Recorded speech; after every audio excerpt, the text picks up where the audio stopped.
നമസ്കാരം, ഏഷ്യൻ ഗ്രാഫിലേക്ക് സ്വാഗതം. മാവൂർ തീർത്ഥക്കുന്ന് പറയരക്കോട്ട അശ്വിൻ രാജിന്റെ ചികിത്സയ്ക്ക് മാവൂർ പുന്നല്ല് നാടൻപാട്ട് കലാസംഘത്തിന്റെ നേതൃത്വത്തിൽ സ്വരൂപിച്ച ചികിത്സാ സഹായ ഫണ്ട് കൈമാറി. കലാപ്രകടനങ്ങളിലൂടെ ശേഖരിച്ച തുകയാണ് കൈമാറിയത്. കിഡ്നി രോഗത്തിന് ചികിത്സ തേടുന്ന മാവൂർ തീർത്ഥക്കുന്ന് പറയരക്കോട്ട അശ്വിൻ രാജിന്റെ ചികിത്സയ്ക്കായി കുടുംബത്തിന്റെ കൈത്താങ്ങാവുക എന്ന ലക്ഷ്യത്തോടെയാണ് പുന്നല്ല് നാടൻപാട്ട് കലാസംഘം ഒപ്പം ചേർന്നത്. വിവിധ ഇടങ്ങളിലായി നാടൻപാട്ട് അവതരിപ്പിക്കുന്നതിലൂടെ ലഭിച്ച തുകയാണ് അശ്വിൻ രാജിന്റെ കുടുംബത്തിന് കൈമാറിയത്.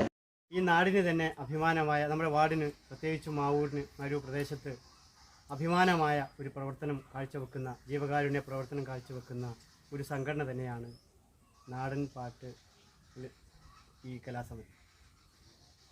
അവർ വിവിധ സ്ഥലങ്ങളിൽ അവർ സ്വന്തം ജോലി പോലും ഉപേക്ഷിച്ച് ഇത്തരം ബുദ്ധിമുട്ട് അനുഭവിക്കുന്ന ജനവിഭാഗങ്ങൾക്ക് സഹായം എത്തിക്കുക എന്ന മഹാമനസ്കതയോടുള്ള പ്രവർത്തനത്തിൻ്റെ ഭാഗമായിട്ടാണ് ഇതുപോലെയുള്ള ജീവകാരുണ്യ പ്രവർത്തനങ്ങൾ ഏറ്റെടുത്ത് നടത്തുന്നത്. മാവൂർ മേച്ചേരിക്കുന്നിൽ നടന്ന ചടങ്ങിൽ ഗ്രാമപഞ്ചായത്ത് അംഗം AP മോഹൻദാസ് ചികിത്സാ സഹായ ഫണ്ട് കുടുംബത്തിന് കൈമാറി. പുന്നല്ല് നാടൻപാട്ട് കലാസംഘം പ്രസിഡന്റ് ഷാജി അധ്യക്ഷത വഹിച്ചു. ഉണ്ണി മാവൂർ, അനിത മേച്ചേരിക്കുന്ന് തുടങ്ങിയവർ സംസാരിച്ചു.